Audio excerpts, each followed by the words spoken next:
سلام كبرانن تخطاتلتي إريتريان ميديا نت أسمرا أبز حالف يقنع كلها إرتراوي تاريكا فلت بزبل زدالنا كل التغفالات تحستو مغربنا زذكريم كلاتنا خم نفولتو هاجرنا إرترا أورا أبز حالف 8 عمتات كدميون انتقونه بمخنيات تفترو زعدلا استراتيجيوي أكمامتا وترو عيني حيالات هاجرات زود كامخانون أبكالاي كوينات عالمن أبزحل كويناتن من محدارات مجزات طاليانن إنجليزن مريتن مثلا إرتراوان بممنتال أمريت إرترا نايزكايدو كويناتن إرتراوان قداي مجزاتي بزعبا زخونو لخونتاتن زنتصر تحستوتات دم أينيروم لو مخا مقصلتو زخونه حجيون إرتراوان تاريخنا نفلطو قد نسمعي بزبلار استي سالساي كفالو كنقربو لكمينا ازي كاب سندات وشت هاجر تموركسنا زدالنا تحستو نخل إرتراوي أزيو أقداس سلزخونه كتكتاتولنا أقدمنا بخبري نعدمكم نزي تحستو نازي كالوت إرتراويانن قدساتن من تخبصحهم بوغنكم شيرن لايكن كتقبرو نزا چانلنا دما كساب حجي سابسكرايب زي قبركم سابسكرايب بمقبار كتتحقاقوزنا بتحتنا نلابوكم حجي نابتزدالنايو سالساي كفال تحستو نسقرال لنا سناي مكتتال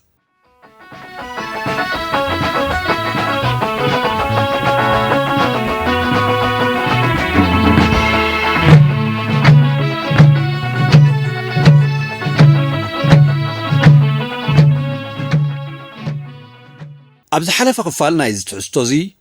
مس مجزات طاليان تعسكيروم زنبورو إرتراويان أبوتاتنا أبغزي كالاي وقع علم إنجليزوان مئنتني إيطاليا خسعروا نتم حيالات تواقعتي أب تحتي إيطاليا زنبورو إرتراويان عساكر بملؤ لبوم كي قطموا ومن كابو حليفومون كي سعروا ومن سلسوغو بنفرتي ورقاقت بمبتان كمتي أبغزي الدرق يخون اوان نايزي استدمسس الشفرا ني إرترا خورس دولي ورر تزبلوو نتم إرتراويان عساكر ناسنت هاجركم كنهبوكم إنا تراح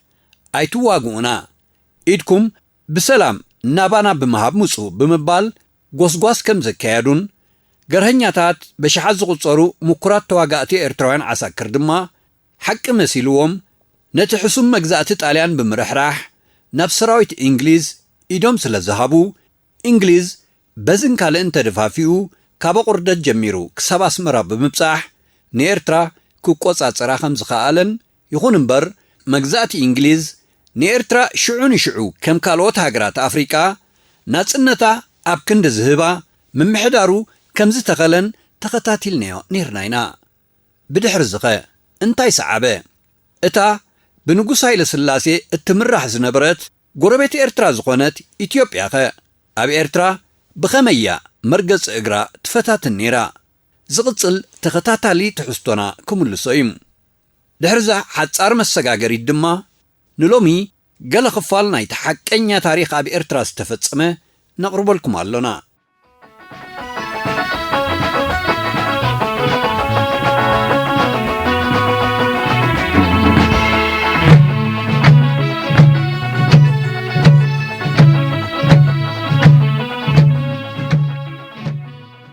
شحنت شعات 104 مرحت بوليتيكا إرترا يترفدو نتي أب تحت جزءات إيطاليا مع بلوز نبرة إرتراوي هجراونت نتي أب تحت شفان قبيلانتن استفلالي قوانقاتاتن حليفو زركب طبو نايمو بقول دم موسوون تاريخن متأسسار حزب إرتراوكوا أيتغنزبوون بزي مخنيات زي اتهزبن اتم مراحتون كاب حدا مرداتا وي صفعي يبقوس نيرو مبال آزيو أصقاميوم تدقاقامي كمن نرئو اتهزبي ددحري ياتاويانن هايمانوتاويانن مراحتو يخيدنبر نت بوليتيكاو صعبنت لعلتي نايحونتن صبق قربتنان زمدناتاتون لمدن صارعو أبحد حدو زباس وي زبات خاينبرن اتي نايموبوكول متصامت زينبرو كفال هزبي انتخوناون نتتصنح ناي سلامن حدحداو متحققاز مكببارن مقرباتن زمدنا كغير زدلي نبرن إذا فليت أبايزي أبربعات رايزي كونه أبقص إلو الصعب واناتون انتلاي أبتبهاي موانتن وغنن كجمع معوز هكنا نايشحنت شعات تميتن سساتات بوليتيكا صوران سر صوران ከምዝ ተፈታተኖ ህዝቢ ኤርትራ ግን ከም ዝሰጎሮ ምዝካር ኣገዳሲ እዩ። ብሓጺሩ ኣብ 1940ታት እቲ መሪሕ ዝበሃል ኣካል መዓሙቕ ድሌት ህዝቢ ኤርትራ ኣይተረድኦን፣ ብግቡእ ኣየንጸባርቖን ከምኡውን ኣይገለጾን ክበሃል ይከኣል እዩ። ምዝ ዝተኣሳሰር ግን ብዙሕ ግዜ ዘይጽቀጠሉ ካልኣይ ነጥብ ኣሎ። እቶም ብመግዛእቲ ኢጣልያ ኣብ ኤርትራ ዝተጠርነፉ ህዝብታት ንዘመናት ሰላም ብዝዓብለሎ ጉርብትና ዝተናበሩ እዮም። ኣብ ሕድሕዶም ዝካየድ ብዙሕ ዝዓቐኑ ምውራርን ምዝምማትን እኳ እንተነበረ ሓደ ክፋል ወይ ህዝቢ ነቲ ካልእ ክፋል ወይ ህዝቢ መሊኹ ዝገዝኣሉ እዋን ግን ኣይነበረን። ኣብቲ ዝተጠቕሰ ናይ ሕድሕድ ምውራር እውን እንተኾነ ዓሚቕ ስምብራት ወይ በሰላ ዝገደፈ ናይ ሕድሕድ ምግፍፋዕ ነይሩ ክበሃል ኣይከኣልን። ርግጽ ኣብ መታሕት ምልክን መግዛእትን ትግረ ብሽማግለ ሱር ዝሰደደ ነይሩ እዩ። ፈተነታት ራእሲ ወልደንክኤል ንዕብለላ ኸበሳታት ኣብ ገለ ክፋላት ሕማቕ ስምዒት ፈጢሩ እውን ኸውን እዩ። ከምኡውን ተግባራትን ዝምታን ባህታ ሓጎስ ወዘተ ኸዓ እንጠቅስ ንኽእል ኢና። ኣብ ውሱን ቦታታት ንኣብነት ኣብ መንጎ ቤን ዓምርን ሃደንደዋን ጦርዓን ጸንዓ ደግለን ከምኡውን ብሰንኪ ምስሓብ መሬት ኣብ ዝተፈላለየ ከባቢታት ውልዕ ጥፍእ ዝብል ግርጭታት ነይሩ እዩ። እዚ ግን ካብቲ ውሱን ዓንኬላቱ ዘይወፅእን ንኻልኦት ጎረባብቲ ዘይትንክን ወይ ዘይልክምን ስለ ዝነበረ ኣብ መንጎ ኤርትራውያን ንሕድሕዶም ስፍሓትን ዕምቆትን ዝነበሮ ቂምን ቅርሕንትን ኣይነበሮምን ምባል ምግናን ኣይከውንን። ቂም ቅርሕንትን ፍርሕን ዝነበረ ኣብ ልዕሊ ባዕዳውያን ገዛእቲ እዩ። ካብ ስግር መረብ ዝመጽእ ዝነበረ ወራራት መሳፍንቲ ትግራይን ኣምሓራን ንኣብነት እቲ ኣብ ትሕቲ ጣልያን ዓብዩ ንእንግሊዝ ዝተቐበለ ወለዶ ኤርትራውያን ባዕሉ ዝተመኮረሉ ወይ ካብ ኣፍ ወለዱ ብቐጥታ ዝሰምዖን ዝፈልጦን ዝነበረ ሓቂ እዩ። ዝምታ ራስያን መግረፍትን ተጋሩ ውቤ ሰበጋድስን ኣሉላ ባዕሉን ክሳብ ዝዘለናይ እዋን ኣሰሩ ኣይጠፍአን። ህዝቢ ኤርትራ ከበሱ ይኹን መታሕቱ ንጣልያን ብዘይተቃወሞ ዝተቐበለ ካብዚ ዝተባህለ ተደጋጋምን ኣዝዩ ኣዕናውን ወራራት ንምድሓንን ዕቑባ ንምርካብን እዩ ዝብሉውን ኣለዉ። ከምቲ ኣቐዲምና ዝጠቐስናዮ ግን ዕቑባ ጣልያን ክሳብ ምምጻእ ስርዓት ፋሽስትነት እዩ ኣሳልዩ። ካብኡ ቐጺሉ ግን እቲ ስርዓት ክወድቕን ካብ ኤርትራ ክእለኒ ኮይኑ ትምኒት ናይ ኤርትራውያን ብምንታይ ግን ይተካእ ዝብል ሕቶ ናይ ሓባር መልሲ ኣይነበሮምን ኣብቲ እዋን እቲ ዝነበሩ ኤርትራውያን መንቋቋሕታ ዝነበሮም መራሕቲ። ብዛዕባ ዝመጽእ ፖለቲካ መልክዕ ኤርትራ ካብ ኤርትራውያን ዝነቅል ጥሙር ሓሳቢ ነይሩ ክበሃል እውን ኣይከኣልን። ኩሉ ጽቡቕ ይኹን ሕማቕ ካብ እንግሊዝ ንኽመጽእ ትጽቢት ዝነበረ እዩ ዝመስል። እቲ ኣቐዲምና ዝጠቐስናዮ ስውር ሓፈሻዊ ምትእኽኻብ ኤርትራውያን ኣብ ምጅማር ግዝኣት ብሪጣንያ ኣብ ውሽጢ እዚ ሓፈሻዊ ስእሊ እዚ ክርአ ዘለዎ ዓሚቕ ጽልኣት ፋሽስታዊ መግዛእቲ ነይሩ። ኢጣልያውያን ዜጋታት ካብቲ ገና ሒዞሞ ዝነበሩ መንግስታውን ብሕታውን ስልጣን ለቂቖም ብኤርትራውያን ክትኩእ ዝብል ድሌት ዜጋታት ኤርትራ እዩ ነይሩ። እንግሊዝ ዝገብሮ ዝነበረ ምጽግጋዕ ናብ ኢጣልያውያን ከዓ ስክፍታ ንህዝቢ ኤርትራ ይፈጥር ነበረ። ኣብዚ መጀመርታ እዋን እዚ ኢትዮጵያ ትምጻእና ዝብል ጉሁድ ጠለብ ኣብ ውሽጢ ኤርትራ ይስማዕ ኣይነበረን። ሃይማኖቱን ኣውራጅኡን ብዘየገድስ ኩሉ ይሳተፈሉ ስለ ዝነበረ ከዓ ኣበጋግሱ ሃገራዊ መልክዕን ባይታን ነይርዎ እዩ እቲ ምትእኽኻብ። ዝበዝሕ ግዜ እቲ ዘተን ምትእኽኻብን ኣብ ሓደ ቤት ሻሂ ማለት ብስም ቤት ሉል ቀይሕ ባሕሪ ዝፍለጥ ዝነበረ እንዳ መሐመድ ኣበራ ሓጎስ እዩ ዝካየድ ዝነበረ። ካልእ መራኸቢ ቦታ ድማ ኣብቲ ኣብ ከባቢ እንዳ ማርያም ዝርከብ ቀጽሪ እንዳ ቁስምላህ ነበረ። እዚ ድማ ፊተውራሪ መሐመድ ኣበራ ሓጎስን ሼኽ ኣደም ቁስምላህን ካብቶም መስረቲ ማሕበር ፍቕሪ ሃገር ብምዃን ንገዛውቶም መራኸቢ ንክኸውን የፍቅዱ ስለ ዝነበሩ እዩ። እዞም ክልተ ካብ መስረቲ ኣልራቢጣ ኣልእስላምያ እውን ንምዃን ዝበቑዑ እዮም። እቲ ብቐጥታ ናብ ምምስራት ማሕበር ፍቕሪ ሃገር ዘምርሒ ፍጻመ ግን ብቐዳም 4 ግንቦት 1941 ዓመተ ምህረት ኣጓነፈ። ቅድሚ ፍጹም ስዕረቱ ምምሕዳር ኢጣልያ ነቶም ብዛብጥያ ዝፍለጡ ዝነበሩ ኣባላት ፖሊስ ኤርትራ ንኣስታት 3 ዋርሕ ደሞዝ ከይከፈሎም ጸኒሑ ነይሩ እዩ። እዚኣቶም ከም ዝነበርዎ ኣብ ስራሕ ፖሊስ ንኽቕጽሉ ምምሕዳር ብሪጣንያ ስለ ዝፈቐደ ኣይተበታተኑን። በዚ ዝተጠቕሰ ዕለት ድማ እቶም ዛብጥያ 20 ዝኾኑ ወከልቲ ብምምራጽ እቲ ዘይተኸፍሎም ደሞዝ ንኽወሃቦም ጥርዓን ከቕርቡ ናብ ዝምልከቶም ኣመሓደርቲ ብሪጣንያ ለኣኽዎም። ኣብቲ ቤት ጽሕፈት ዝተቐበሎም መኮንን ግን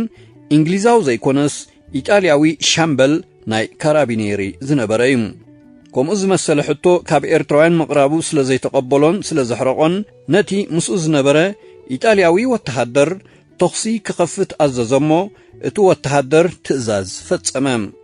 أب أفدق غزي لومي بسم أجيب زفلت زلو مدبر بوليس أبسمرا حادة تسفاس الله سيحاب تستبهالي أبال زابط يادم ماموتهم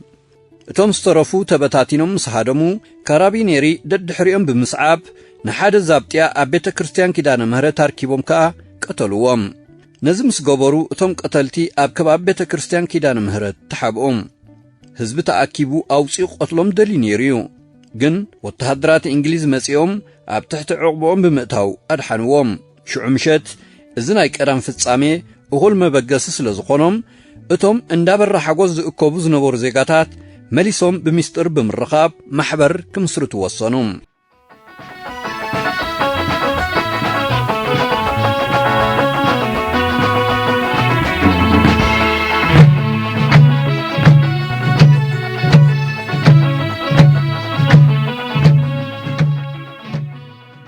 تمحبر وكالن ودأ نجرن هزب خوينو نمثل إيرتراوان أبجزي إنجليز كما قوتيو تحلينهم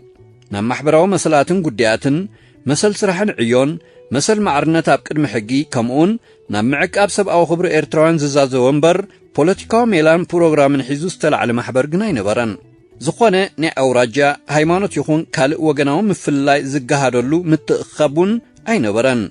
أمون قوتهم مسرتي ناي بوليتيكا فللي انتنير دما أبز درجازي فتصم أي تقهدم كمزيلو محبر فقر هاجر مفها ناب حموش تقنبوت شحن شعات ميتنا 41 عام تمرتاب زوج حليتي تمسرته نت محبر التكاد شماقله بعسر تخلت تصبات شدش تسلام شدش تخا خريستيان قومت أمون غزياتهم في توراري قبر مسكال ولدو دقيات حسن علي شيخ عبد القادر كبيره بلاتا دمساس ولد ميكائيل حج إمام موسى كنيازمات برهانو أحمد دينن آتو ولد ولد مريم نبروم في التوراري قبر مسكال ولدو دما قدماي بريزيدنت محبر كوينوم تمرطوم شيخ عبد القادر كبيرها مكتل بريزيدنت قونوم سنبت حموش تقنبوت شحن شعات 241 تمحبر أبسمرا سلماو سلفي كقبر تصوعه سيلفيا بانكرست زي تبهالت صحافيت أبت سلماو سلفي كاب 3,000 كساب 4,000 حزبي كمز تساتف تقلت تساتفت نايت سلفقن اتو قطري كابز تتقصي كب زبالة منبارو يزنتوم مجمرتا ناب بيت منقست بمقاد اتو اكب حزبي بمقد شماقلتات محبر فقر هاجر نخراخب حاتتم مستفقدلو شيخ عبد القادر كبيره زركبوم وكلتي ناب تشعو والتهدراوي أم حدار إيرتراز تشومه برغادير جنرال كينيدي كوك نخراخب لأخه شيخ عبد القادر كبيره أبشحن شعات 200 دسي أبت بهال كبابي مسؤوع تركب دسي توليدوم أبيت تمرتي فرديناندو مارتيني ناي مبعتا تمرتي زقصمو أبسمران مسؤوعن كم صحفاي أب هوديداخا كم ترجمان ناي لوخ منغست إيطاليا أب يمن زغلغولو مور سبيم زنبروم بتمرتوم تراي زيكونه بهاجراو سمعيتومون فلط سلزنبرخا بسم حزب اسمرا أب قدمي كينيدي كوك نخزاربو بتاستواصل شماغله تمززوم نايمقوا بدحان مصاكم زربوم مسودو كبيره نتوم سب سلطان بريطانيا حزب إرتراي صبيم كمزنبره كمصخا نتي زتسفو وحرنتون عدون نخچبطو مبصعوم نخفصمو امحصنوم ሙዙን ዘረባ ኳን ተነበረ ኬኔዲ ኩክ ብጽቡቕ አይተቀበሎን ንኣስታት 10 ዓመታት ከም ወተሃደራዊ ገዛኢ ናይ ዝተፈላለዩ ክፍልታት ሱዳን ዘገልገለ መሰል ሓርነት ናይ ጉዛት ኣፍሪቃውያን ንኽርዳእ ወይ ክቕበል ትጽቢት ዘይግበረሉ ናይ መግዛእቲ መኮንን ዝነበረ ኬኔዲ ኩክ ንቃላት ዓብደልቃድር ከቢረ ድማ ብቐጥታ ከይመለሰ ቃልኩም ሰሚዐ የለኹም እዚ ጌርኩሞ ዘለኹም ሰላማዊ ሰልፊ ግን ሕጊ ፖሊስ ዘየፍቅዶ እንተኾነ ግን ቅድሚ ሕጂ ስለ ዘይተኣወጀ ሓጢያት ኮይኑ ኣይጽብጽበልኩምን ሕጂ ተበተኑ ገዛኹም ኪዱ ድሕሪ ሕጂ ግን ፖሊስ ዘየፍቅዶ ዝኾነ ይኹን ኣኼባ ይግበር እዘኩም ኣለኹ ዝብል ዘረባ ብምቕራብ ብዛዕባ ሓርነት ሃገር ይኹን መብጻዕ ናይ መንግስቱ ቃል ከየውፅእ ካብ ቤት ጽሕፈቱ ኣሰናበቶም እቲ ኣብ ግዳም ዝጽበ ዝነበረ ህዝቢ ግን ኣይተበተነን ብሽማግልኡ ተመሪሑ ኸኣ ጓይሉን ጨፈሩን እናስምዐ ናብ ኩላተን ኣብያተ ክርስቲያን ኣስመራን ናብ ዓቢ መስጊድን ብምዛር ጸሎቱ ስምዐ ሓጎሱን ገለጸ ካብዚ ዕለት እዚ ጀሚሩ ኸዓ ኬነዲ ኩክ ብዘይፍቓድ ፖሊስ ሰለማዊ ሰልፊ ምግባር ካብ ሓደ ዓቐን ዝረጉድ በትሪ ሒዝካ ምዛርን ካብ 2-3 ሰባት ንላዕሊ ምእካብን ዝኽልክል ሕጊ ከም ዝወፀን ነዚ ዝተሓሰ ድማ ብፖሊስ ከም ዝሕተትን ብወግዒ ኣወጀ ከምዚ ኢሉ ኸዓ ህዝቢ ኤርትራ ኣንጻር ትጽቢቱን ድሌቱን ናብ ዝኾነ ዘሰክፍ ኣንፈት ሒዙ ናብ ዝተበገሰ መግዛእቲ እንግሊዝ ወይ መግዛእቲ ብሪጣንያ ኣተወ ካብ መጀመርቱ ምምሕዳር ብሪጣንያ ብኹነታት ኢጣልያውያን እምበር ብኤርትራውያን ብዙሕ ከም ዘይተገደሰ ኣብታ መጀመርታ ወርሒ ንኤርትራ ዝተቆጻጸረላ ተረጋጊጹ እዩ ቀጺሉ ዝሰዓበ ፍጻመታት ምእንቲ ብግቡእ ክስራዕ ኣብተን ቀዳሞት ዓመታት ናይ መግዛእቲ እንግሊዝ ንኤርትራን መጻዕ ዕድላን ብኸመይ ይርእዮ ከም ዝነበረ ምርዳእ ኣድላይ ይመስለና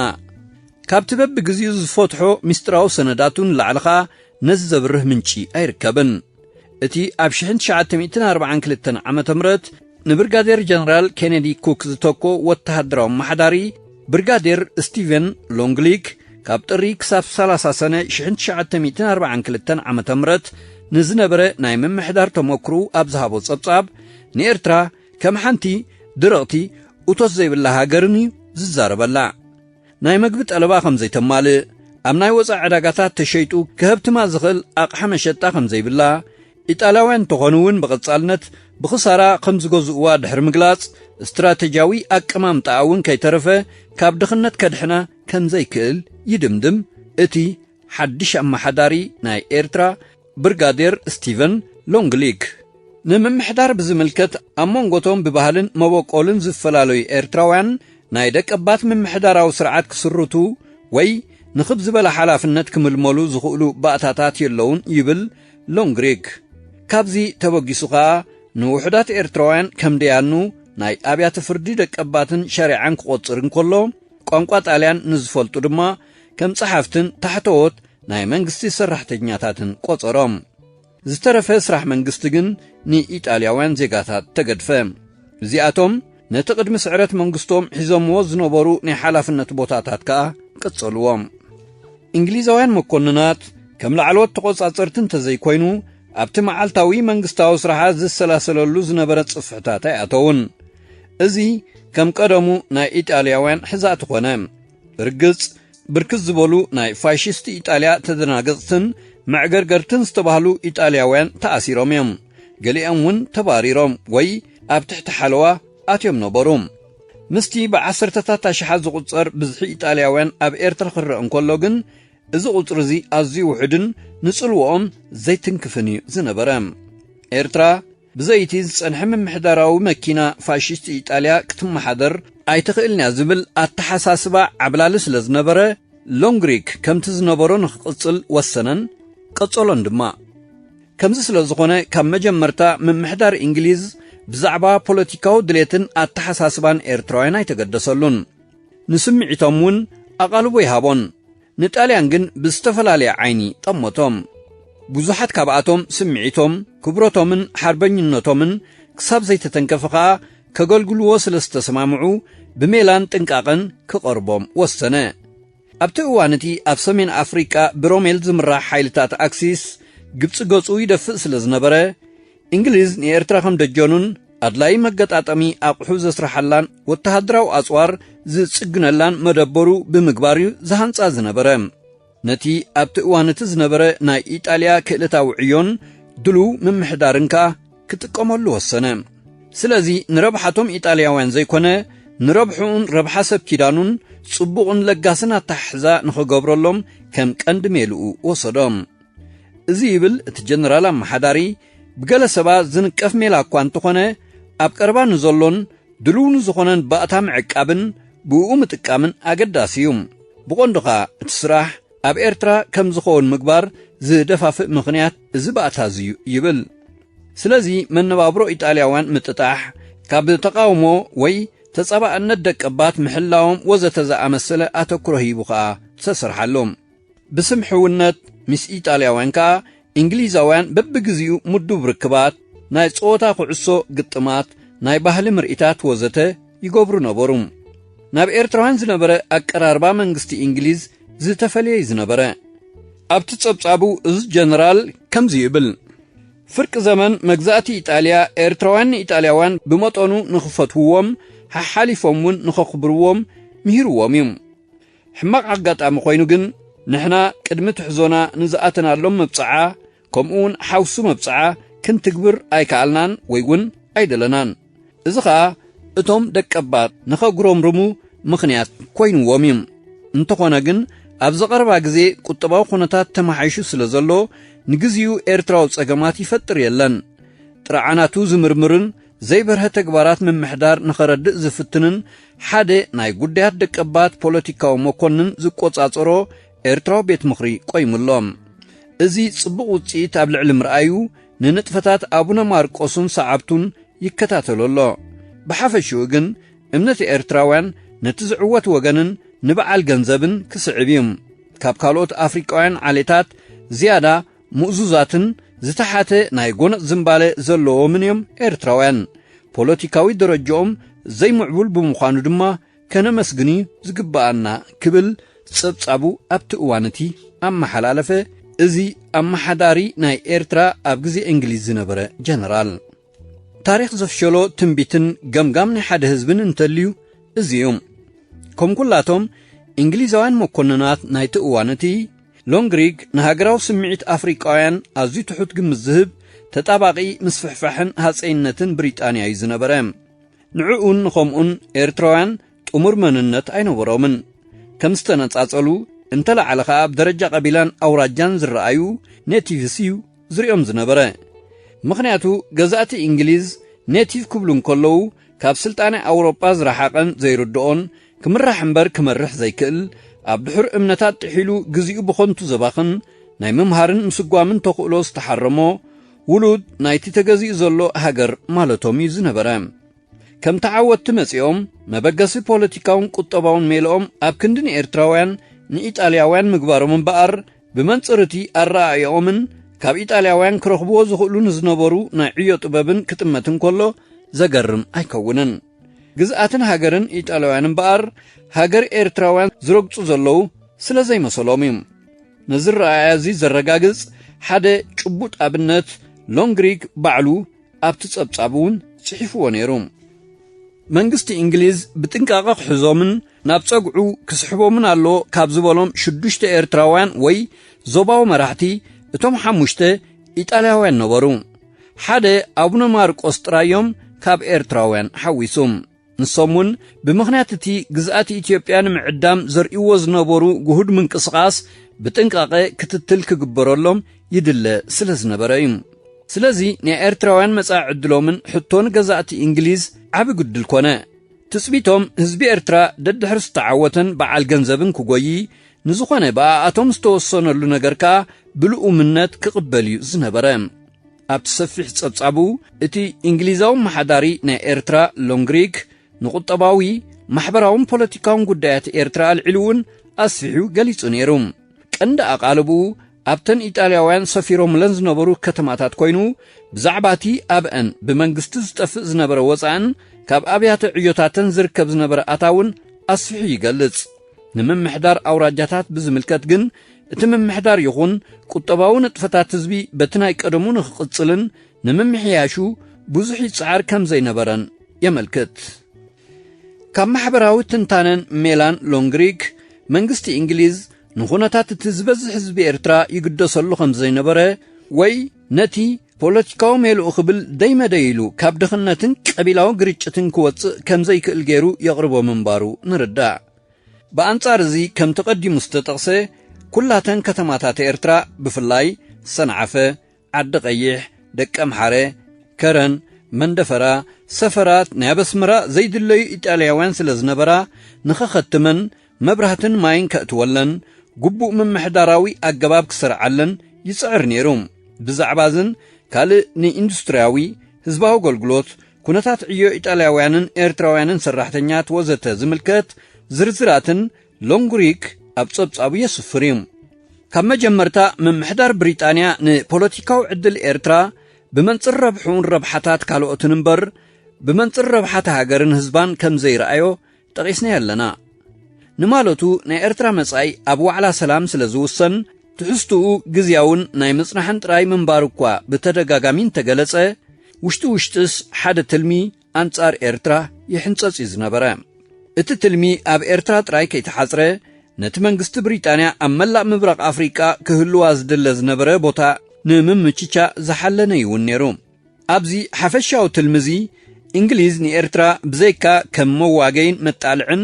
ከም ነብሳ ዝኸኣለት በዓልቲ መሰልን ህዝብን ኮቶ ኣይረአየታን ሰነዳት ብሪጣንያ ከም ዝረጋግጾ ኢትዮጵያ ንኤርትራ ብወግዒ ክትጽዕዳ ዝጀመረት ኣብ 1942 ዓመተ ምህረት እዩ ኣብ ወርሒ ሰነ ናይቲ ዓመት እቲ መንግስቲ ኢትዮጵያ ንአንቶኒ ኤደን ዝተባሃለ ሚኒስተር ጉዳያት ወፃኢ ብሪጣንያ ኤርትራ ብታሪኻዊ ኤትኒካውን ናይ ቋንቋን ምኽንያት ከም እትብጽሓን ናይ ደገ ወራራትን ዓመፅን ብመገዲ ኤርትራ ዳግም ንኸይኣትዋ ኸኣ እቲ ሕቶኣ ክስማዕ ቁንዕን ፍትሓውን ከም ዝነበረ ኣመልኪታ ነይራ ኣብቲ ዕለት እቲ አንቶኒ ኤደን ኣርጂሃው ንዝተባሃለ ኣምባሳደር ብሪጣንያ ብኢትዮጵያ ጉዳይ ኤርትራ ኣብ ዋዕላ ሰላም ጥራይ ከም ዝፍታሕ ድሕሪ ምሕባር ሽሑኳ ብሪጣንያ ናይ ገዛእ ርእሳ ትልምታት እንተሃለዋ እቲ ትልምታት እቲ ኣብ 1942 ዓመተ ምህረት ክግለጽ ከም ዘይግባእ ሓበሮም ኣምባሳደር ሃው ባዕሉ ኣብቲ እዋን እቲ ካብ ኣዲስ ኣበባ ናብ ኤርትራ ገጹ ዘቕንዐ ስግረ ሃገራውነት ወይ ድሌት ናይ ኢትዮጵያ ዳርጋ ከም ዘይነበረ ይእመን ይኹን እምበር ይብል ኣብ ሓደ ካብ ደብዳቤታቱ ኢትዮጵያ ኣብ ልዕሊ ኤርትራ እተቕርቦ ዝነበረት ሕቶታት ጸኒሑ ኣገዳስነት ምርካቡ ስለ ዘይተርፎ ኣብ ኤርትራ ናብ ኢትዮጵያ ዝቐንዐ ኣንፈት ስግረ ሃገራውነት እንተሎን ስምዒቲ ኤርትራውያን እንታይ ምዃኑን ንኽሕበር ኣጥቢቑ ይሓትት ኣብ ምጅማር ኣርባዓታት ኣብ ኤርትራ ኣብ ግምት ዝኣቱ ኢትዮጵያዊ ስምዒት ከም ዘይነበረ ጂኬኤን ትሬ ቫስኪስ ዝተባሃለ ናይቲ እዋንቲ ብሪጣንያዊ መኮንን ብዛዕባ ኤርትራ ብዙሕ ዝተመራመረ ደራስን እውን ይገልጽ እዮም እዚ ግን ብሪጣንያ እተንብቦ ወይ እትግደሰሉ ጉዳይ ኣይነበረን ምኽንያቱ ጉዳይ ምውጋን ኤርትራን ኢጣልያዊ ሶማሊላንድ ነበርን ረብሓ ብሪጣንያ ብዘረጋግጽ መገዲ ጥራይ ንኽውሰን ተወዲኡ ከም ዝነበረ ብተደጋጋሚ ይግለጽ ስለ ዝነበረ ንኣብነት ብ31 መጋቢት 1943 ዓመተ ምህረት ኣምባሳደር ሃው ንአንቶኒ ኤደን ኣብ ዝጸሓፎ ደብዳቤ ነዚ መትከልን ውሳኔን እዚ ድሕሪ ምጥቃስ ረብሓታት ብሪጣንያ ዝሕሎ ብቐዳምነት ብሪጣንያ ብኣማኻርታ ኣቢላ ኣብ ልዕሊ ኢትዮጵያ ዓብላሊ ጽልዋ ምስ እተረጋግጽ ካልኣይ ኣብ ዶባት ኢትዮጵያ ንኣብነት ባሮን ካልእን ናይ ዶብ ምምሕያሽ ምስ ዝግበር ሳልሳይ ከም መለወጢ ወይ መባድልቲ ድሌታት ብሪጣንያ ጠለባት ንጉሰ ነገስቲ ኢትዮጵያ ምስ ዝማላእ ምንባሩ ይገልጽ ኣብዚ ደው ከይበለኻ ኣምባሳደር ሃው ኤርትራ ብግብፂ ሱዳንን ኢትዮጵያን ክትመሓደር እውን ኣሚሙ ነይሩ እዩ ኣብዚ እቲ ቀንዲ ዘገድሰና ምንጭ ናይቲ እማመታት ካብ ኤርትራ ዝበቆለ ዘይምንባር እዩ ክልተ ኣብ መጻኢ ዕድል ኤርትራ ወሳኒ ተራ ዝተጻወቱ ሓሳባት ግን ኣብ ዝፈለማ እዋን እዚ ተቐልቀሉ ቀዳማይ ንጠለባት ኢትዮጵያ ዝዓበየ ግምት ምሃብ ካልኣይ ድማ ንኤርትራ ናይ ምምቃል ሓሳባት ክልቲኡ እዚ ሓሳባት እዚ ኸኣ ብዘይ ዝኾነ ይኹን ርእቶ ናይ ኤርትራውያን እዩ ኣየገርምን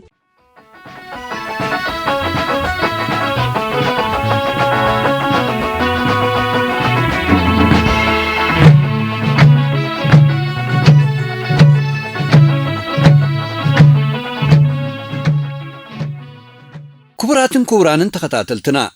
ድሕሪ ዝኸ እዚ ፈሪሃ እግዚኣብሔር ካብ ቀደሙ ዝዓሰሎ ቁኑዕ ህዝብና ህዝቢ ኤርትራ እንታይ በለ ህይወቱን ናብሩን ከመይ ቀጸለ ህዝቢ ብእንግሊዛውያን ተኸዲዑን ተጠሊሞን ኢትዮጵያ እትበሃል ሃገር ቅድሚኡ ንኤርትራ ትፈልጣ ኣይነበረትን ብኸመይ ዳኣ ተቐላቐለት ንኤርትራኸ ብኸመይ ጎበጠታ ኤርትራዊ ረኻቢ መከራኸ ብድሕሪዚ ነታ ካብ ቀደሙ እውን ከም ዝኾነት ናጽነታ ዝተጎናጸፈት ሃገር ናጽነቱ ብኸመይ እዩ ክረኽባ ጽዒሮም ነዝን ካልእን ዘብርህ ትሕዝቶ ብተኸታታሊ ድሕሪ ቁሩብ መዓልታት ከነቕርበልኩም ስለ ዝኾንና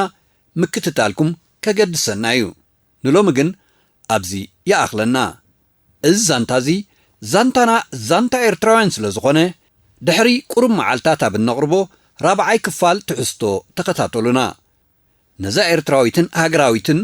ታሪኽ እትብርብር ዘላ ካብ ከተማ ኣስመራ እነዳለዋ ቻነልና ንምዕባያ ድማ በብወገንኩም ሳብስክራይብ ከምኡን ሼርን ላይክን ክትገብሩዋ ደጊምና ነዘኻኸር ኣይትዘንግዑ ንስራሕና ኣዝዩ ስለ ዝሕግዘና ሰላም ወሰናይ ዓወትና ሓፋሽ